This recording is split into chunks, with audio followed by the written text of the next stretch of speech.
Bienvenidos a la semana número 1 del curso de circuitos eléctricos de corriente continua. En esta semana revisaremos los fundamentos básicos de la energía eléctrica y sus elementos fundamentales como son los resistores y algunas de sus combinaciones comunes. Para empezar, todo nace del átomo. Sabemos que el átomo tiene un núcleo con neutrones y protones y a su alrededor circulan los electrones. Existen materiales que tienen ciertos electrones que están más propensos a escapar del núcleo en caso de alguna fuerza externa. Y este tipo de electrones se denomina electrones libres.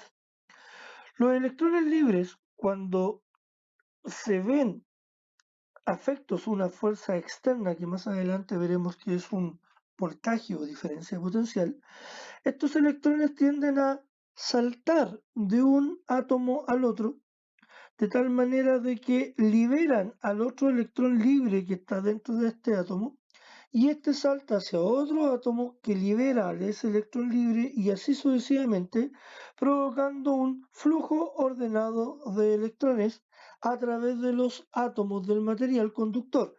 Es decir, se forma lo que se denomina una corriente eléctrica. Un circuito eléctrico está formado por un elemento que genera energía eléctrica y hace pasar los electrones a través de los elementos del circuito, donde los recibe una carga, y luego de que se utiliza esta energía, vuelven a través de los conductores o cables al generador. Por ejemplo, en este circuito tenemos un circuito abierto porque está el interruptor en modo open, ¿sí? O on o off, digamos, apagado. Y el generador no circula energía. Si yo cierro el interruptor y tengo un circuito cerrado, la energía eléctrica pasa desde el generador hacia esta ampolleta, disipa la energía en forma de luz y calor, y luego la cantidad de electrones siguiente vuelve hacia el generador eléctrico. En otras palabras, por ejemplo, si tenemos un circuito hidráulico como el que está acá, tenemos un depósito de agua donde tenemos gotitas de agua, que serían como los electrones, los cuales están acumulados, es decir, están almacenados.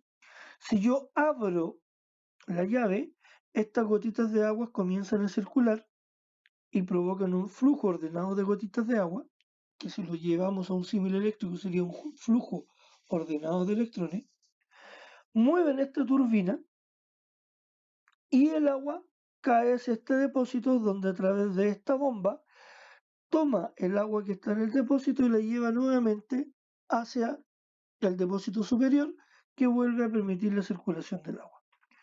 Esto sería como lo que haría un generador eléctrico que toma la energía que viene de los electrones, los pasa hacia el otro lado del generador y los inyecta hacia el circuito. Esta carga eléctrica la toma el motor, hace funcionar el motor que gire y el resto de la energía vuelve hacia el generador. Dentro de los parámetros fundamentales hemos nombrado lo que es la intensidad de corriente o flujo ordenado de electrones, lo cual depende de la cantidad de carga que pasa en un circuito en un determinado tiempo. Es decir, si el tiempo es muy pequeño, la cantidad de corriente tenderá a ser muy grande. Si el tiempo es muy grande, la intensidad de corriente tendrá a ser pequeña, con la misma cantidad de carga. Hagamos cuenta que esto es agua. Si yo tengo un litro de agua y ese litro de agua lo dejo pasar por una cañería durante 24 horas, comprenderán que la cantidad de agua que va a caer por la cañería será prácticamente gotas. Mientras que si este litro de agua yo lo hago pasar en un intervalo de una centésima parte de un segundo, comprenderán que la cantidad de agua ya es notable y no es despreciable. Puede ser un chorro de agua. Por lo tanto, siendo la misma cantidad de carga que era un litro de agua, la intensidad con la que se vio dependió del tiempo en el cual se hizo pasar esta cantidad. ¿Sí? La corriente se mide en su unidad básica, es el ampere o amperio, y generalmente se utilizan valores muy pequeños y por ende se ocupan submúltiplos, ¿ya?, del ampere, que serían mili, que es la milésima parte o 0,01 ampere, o micro, que es la millonésima parte o 10 a la menos 6, que sería como 0,0000001 ampere, ¿sí? Y que son valores muy pequeños porque generalmente la corriente en circuitos electrónicos tiende a ser un valor muy despreciable o de muy poca intensidad. Para entender el concepto de la corriente eléctrica, 1 ampere es una corriente bastante grande, ya que si pasa por el corazón de una persona 0,1 ampere, es decir, la décima parte de 1 ampere, una persona entra en fibrilación, se produce un paro cardíaco y la persona se muere. Por lo tanto, con 0,1 ampere, con menos de 1 ampere, una persona muere. Por lo tanto, con 1 ampere, la corriente es una corriente bastante grande y no despreciable y peligrosa para el ser humano. Otro parámetro importante es la diferencia potencial y la FEM, o fuerza electromotriz. Ambos se miden en volts y por ende se denominan en forma indistinta como voltaje. La diferencia potencial lo vamos a explicar con un pequeño dibujo. Hagamos cuenta que tenemos un enchufe, ¿sí?, que viene de la energía eléctrica y que tiene 3 patitas.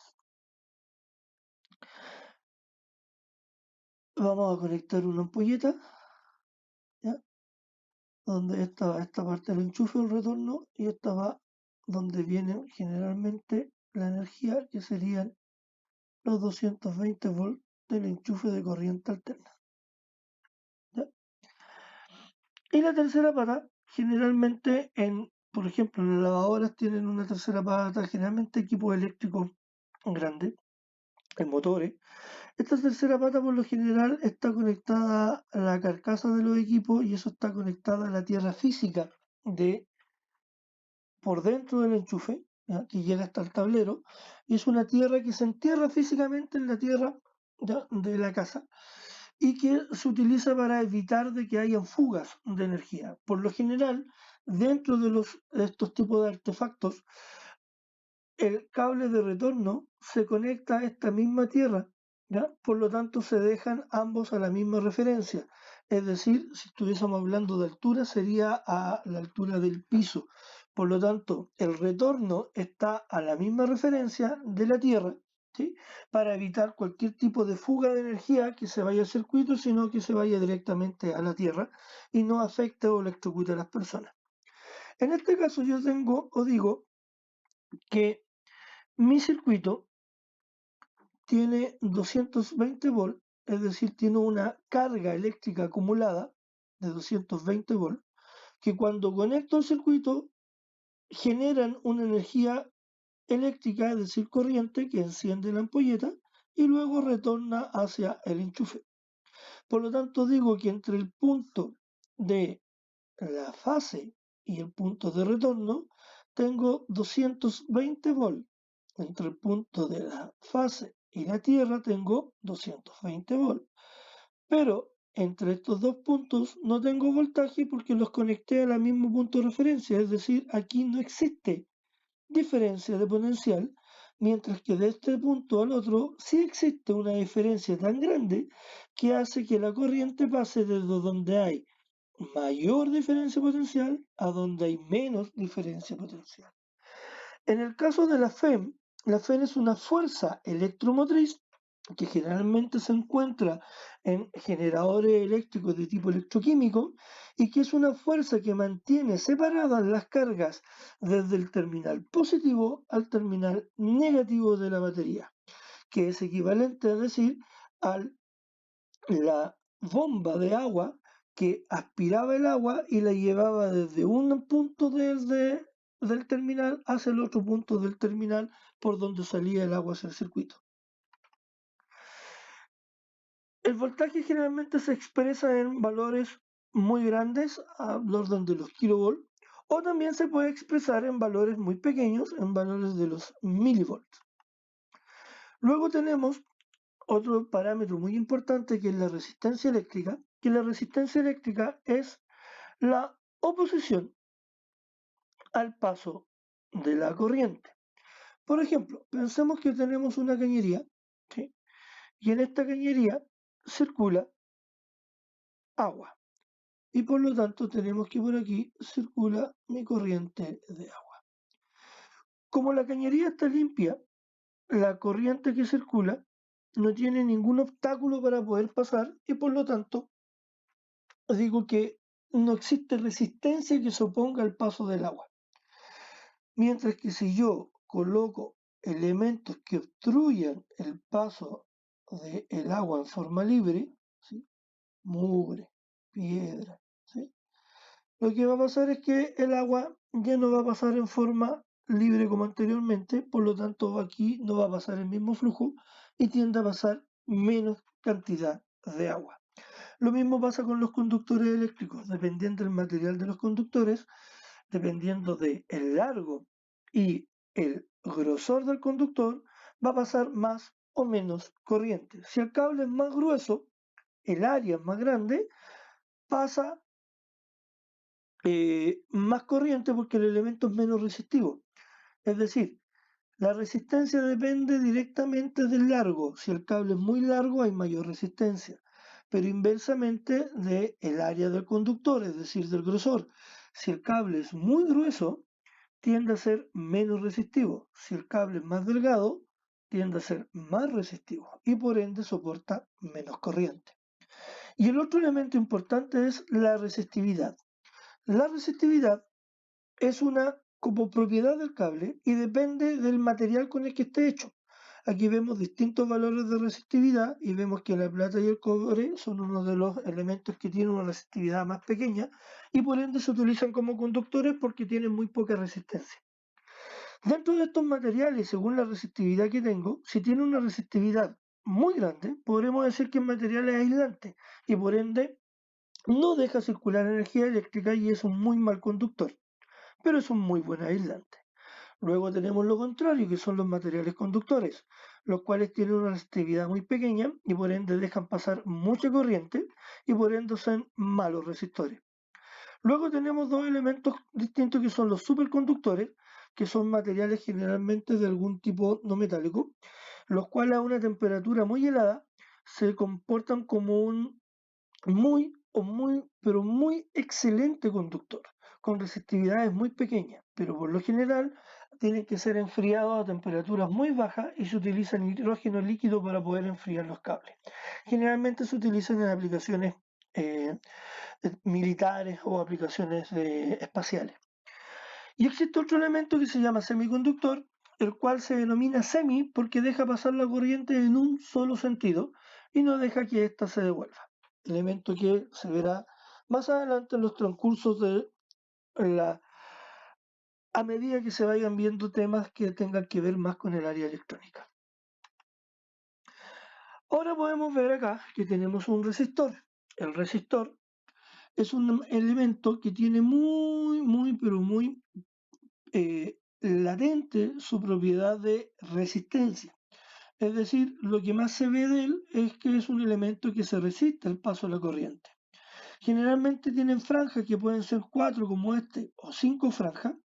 En el caso de 4 tenemos que los primeros dos son un valor numérico dígito, el segundo es la cantidad de cero o multiplicador y el tercero es el valor de tolerancia. ¿A qué se refiere la tolerancia? La tolerancia es un valor que da el fabricante que determina cuánto puede variar el valor real. Es decir, si yo tengo una resistencia de 1 kilo, el fabricante me va a decir un valor de tolerancia, por ejemplo, un 10%. ¿Qué quiere decir? Que la resistencia va a variar en el 10% de 1000, ¿cierto? Es decir, 100, hacia arriba o hacia abajo. En otras palabras, la resistencia que me vende 1 kilo con un 10% de tolerancia puede tener un valor mínimo de 900 ohms o un valor máximo de 1100 ohms, según lo que me especifica el fabricante. Si está dentro de ese valor, significa que el resistor está bueno según la tolerancia del 10% que me especificó el fabricante. Estas tolerancias pueden ser de 10% si la franja es plateada, 5 si es dorada, no existen franjas negro, 1% si es café o marrón, 2 si es rojo y más o menos el 20% si no tiene la franja. Esos son los valores que se utilizan comercialmente para indicar la tolerancia: 10, 5, 1 y 2%. El otro número, como dijimos, es un multiplicador o la cantidad de ceros que va a tener el elemento, y en este caso los dos primeros serían dígitos o un número que corresponde al valor de ohms que tiene la resistencia. El código de colores podemos ver que tenemos negro, café o marrón, o rojo, naranja, amarillo, verde, azul, morado, violeta, gris y blanco. Generalmente esto se puede revisar en alguna tabla o en alguna aplicación del celular donde yo puedo colocar los colores y me da el valor.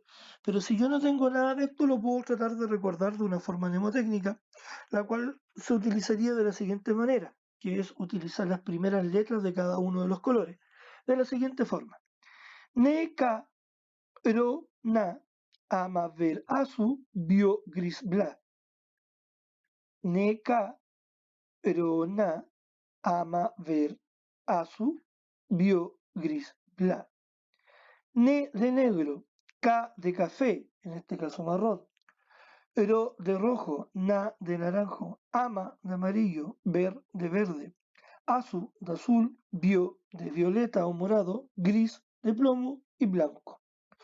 Por ejemplo, aquí se dice que tengo una franja de color azul, que sería el número 6, tengo una franja de color naranjo, que sería el valor 3, tiene color rojo, por lo tanto sería 2 ceros, ¿sí?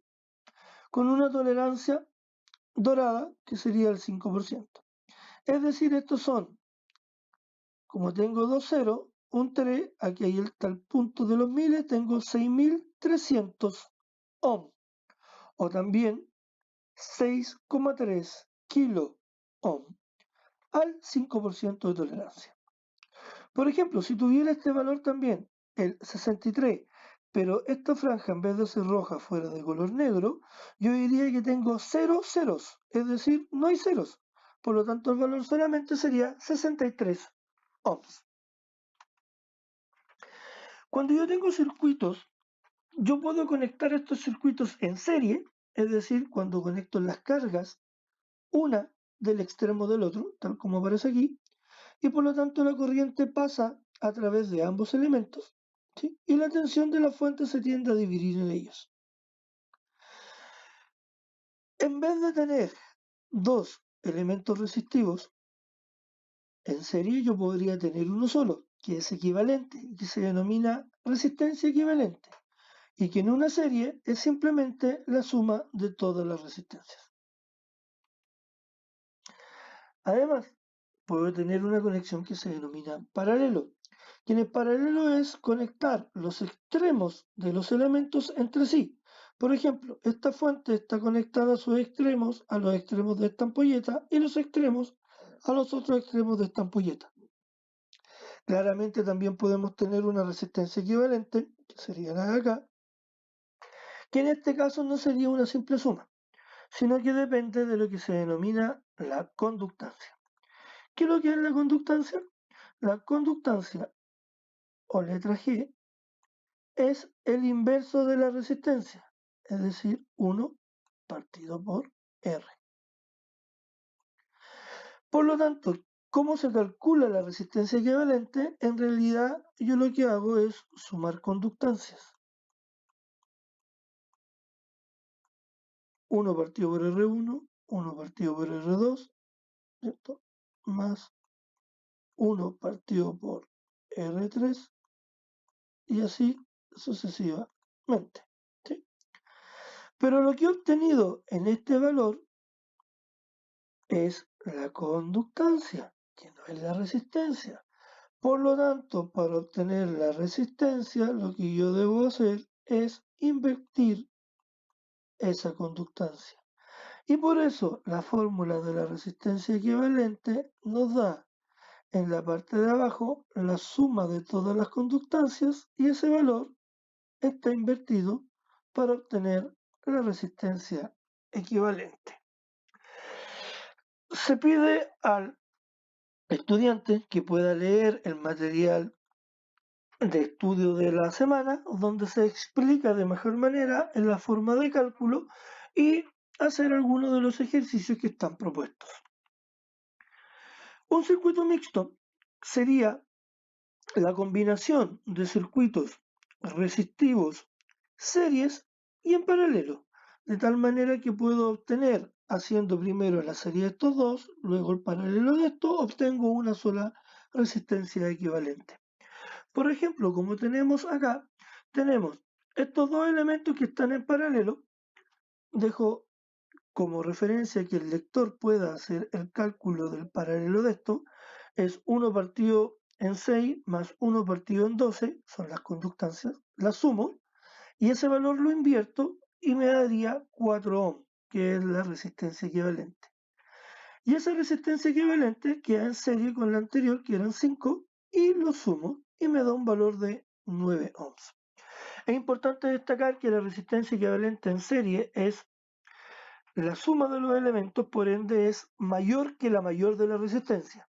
Claramente aquí teníamos 5 más 4, la más grande era 5 y el resultado fue mayor que 5. Y en paralelo, por ser la conductancia lo que se suma y ese valor se invierte, lo que yo voy a tener es que me quedo con el valor más pequeño. Es decir, la resistencia equivalente en paralelo siempre será menor que la menor de la resistencia. En este caso la resistencia era 6 ohm, la más pequeña, y el resultado del paralelo me dio 4.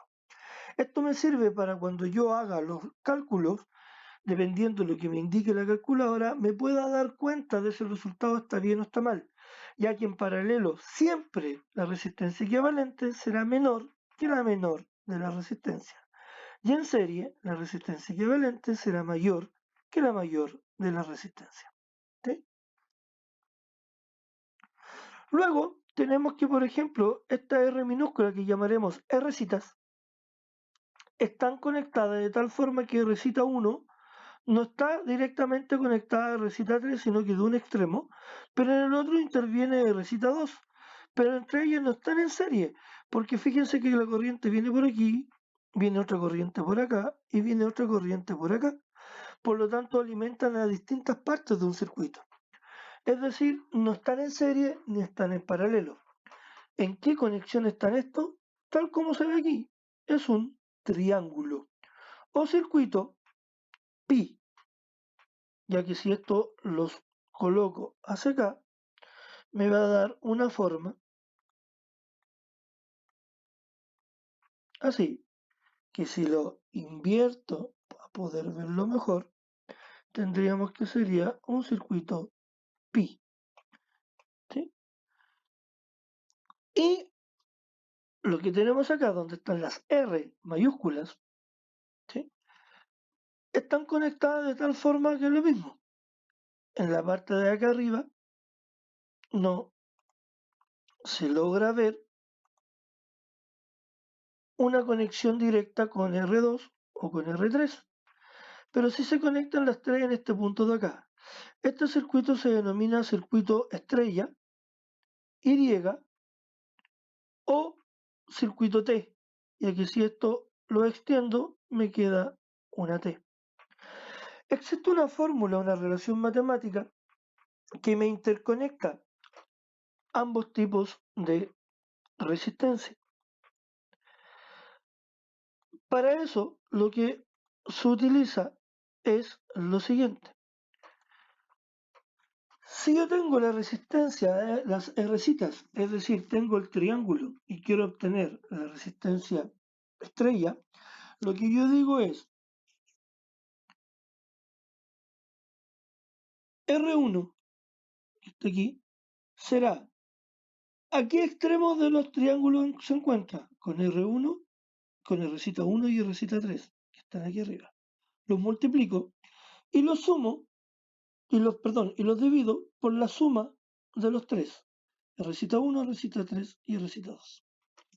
Si yo quiero calcular la R3, digo que es R-cita 3 por R-cita 2 dividido por la suma de las tres resistencias nuevamente.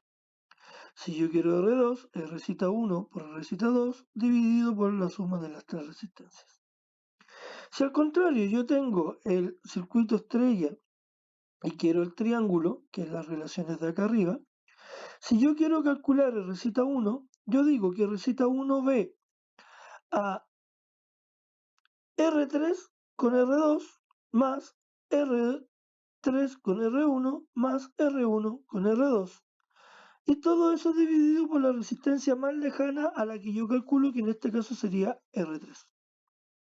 Si yo quiero obtener la R2, este de acá, digo que es lo mismo.